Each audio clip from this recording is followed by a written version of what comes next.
નમસ્કાર ખેડૂત મિત્રો, રમણીકભાઈ વામજાની ચેનલમાં આપનું હાર્દિક સ્વાગત છે મિત્રો। તો આપણી સમક્ષ છે રમણીકભાઈ વામજા, જે આપને આજ માવઠાની તારીખ જણાવેલા છે અને તથા બીજું કે વેપારીઓ માટે કેવું વર્ષ રહેશે, અનાજ પાકોમાં કેવું રહેશે, એના વિશે સંપૂર્ણ આપને માહિતી આપશે મિત્રો। તો આપણે શાંતિથી સાંભળીએ।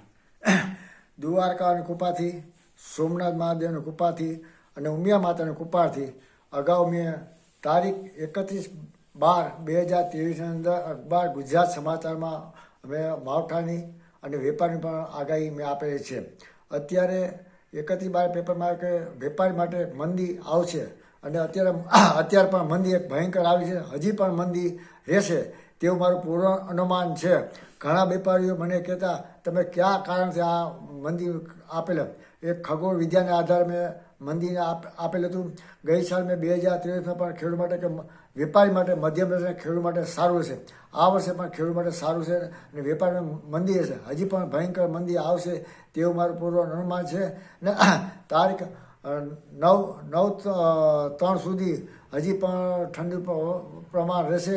10/3/2024 તે 12/3/2024 અંદર હવામાનમાં એક પલટો આવશે। મેં અગાઉ પણ આપણે પેપરની અંદર આપણે આપેલ છે અને માવઠા એટલે ઉત્તર ગુજરાતની અંદર વરસાદ થાય અને મહિના માવઠું થવાથી વરસ સારું જશે અને પણ ઉતાસ ઉપર એક વરસાદ થશે એનું હું તમને તારીખ 12/3 પેપરમાં આપી થાવું એક ઈશ્વરની ઈચ્છાની કૃપાની છે। અને આ જે મારા પાસે જે 31/12 મેં અખબાર પેપર ગુજરાત સમાચારમાં આપેલી મંદી આવે તે મારા પાસે પુરાવા સહિત મારા પાસે કોપી છે। તો ખેડૂત મિત્રોને ખાસ કરીને જે તમે વાત કરી કે મંદી આવશે, ખેડૂતો માટે સારું વર્ષ રહેશે, તો આપણે જે આપેલી છે એ કોપી આપણા ખેડૂત મિત્રોને બતાવશો ખરી? હા, પુરાવા સહિત મારી પાસે આગાહી આપેલી છે।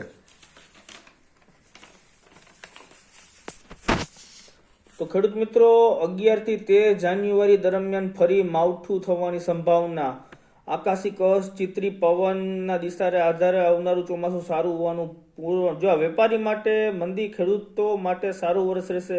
ખાસ કરીને બીજો પણ પ્રશ્ન છે મિત્રોનો કે તીડ પંખી આવવાની સંભાવના ખરી? તીડ પંખી અત્યારે આકાશી કર્ષણ છે, આપણે તીડ પંખી આપણે ઉત્તર ગુજરાતની અંદર, રાજસ્થાનની અંદર ભાદરવા સુદની અંદર તીડ પંખી આવશે। આ વર્ષે તીડ પંખી આવવાનું કારણ કે ખગોળ વિદ્યાના આધારે ગઈ સાલ પણ તીડ પંખી આવે છે, જે ઘણા પાકની અંદર નુકસાન પણ કરે છે। તો તમે ખાસ કરીને રમણીકભાઈ વામજા, જે ભાદર ડેમની તમે વાત કરી હતી પહેલા પણ કે મેં ઘણા વર્ષથી ભાદર ડેમ ઓવરફ્લો થવાની, ખાલી ભાદર ડેમ ઓવરફ્લો થવાની જે છે એની પણ ખેડૂત મિત્રોને ખાસ વાત સાંભળવી છે કે કઈ રીતે તમે એ માહિતી આપો છો કે ડેમની અંદર ટીપું પણ પાણી નથી હોતું ને ઓવરફ્લો થઈ જાય છે ગુજરાતનો મોટામાં મોટો ડેમ?